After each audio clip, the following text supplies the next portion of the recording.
Prepare the way of the Lord. So mo kani karon ang tema sa 43 kaya ako nga ipadayon og pagpahayag o paglalawan. Na aduna nay bag-o nga paagi, bag-o nga agianan, dili na taliwala sa kadagatan kundi latas sa kamingawan. Manilod kayo no? Puwede kayo no? Taliwala sa kadagatan, Exodus. Latas sa kamingawan, second Exodus. No? Nga mao ang paggawas o pagbiya sa katawhan ikan sa Babylonia balik sa Jerusalem, sa Yuda, sa saan. Nga mao ka na ang ato ang tanawon usab kay Fifth Sunday of Lent, which is actually the last Sunday na. Okay, sa sunod nga Domingo ani, Passion Sunday naman, o Domingo sa Lokay naman. Muni ang ato ang tanawon sa unahan nga aduna po'y Passover nga mahitabo. Adunay paglabang nga mahitabo.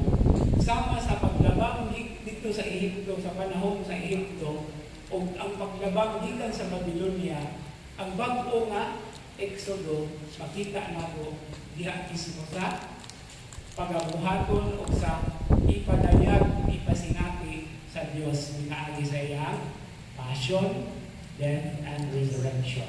No? Kaya gitawag man sa naog Passover. That's why it's called Paschal Mystery. Okay, ang Salmo Responsorio karong Domingo nga umaabot, karong tulong adlaw nga umaabot, Salmo 126. Okay? Ang unong naman po gihinuon siya ka bersikulo. Pupo naman nga Psalm tining 126. Now, itawag ni siya sa A Song of Ascents. Kung sa may Song of Ascents, awit sa pagtungas. Kay mao man ni usab ni siya sa mga awitunon, 15 ni sila kabuok. I think I have discussed this in passing earlier, no? 15 ni sila kabuok salmo ni tawag og Song of Ascents. Awit sa pagtungas. Kay mao ni kantahon sa mga pilgrims pag-abot nila padulong sa templo.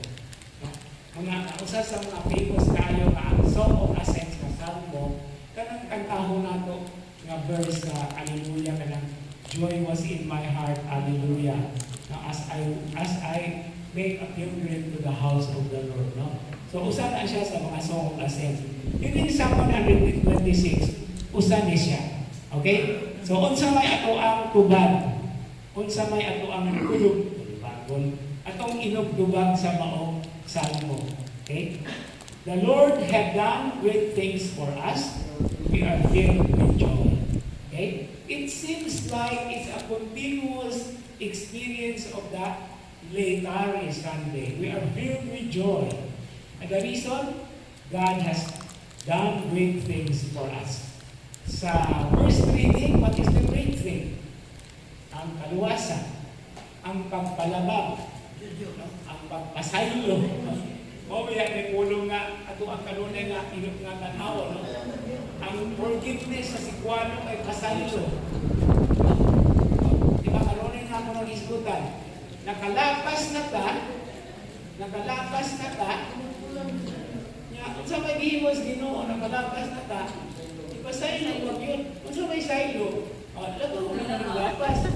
Kung inanan ka, maayo ang Ginoo. And this is one of the great things that God has done. So let us read the Psalm. Okay.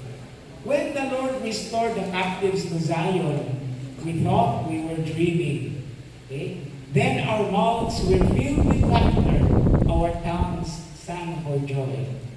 Then it was said among the nations, the Lord has done great things for them. The Lord has done great things for us. Oh, how happy we were.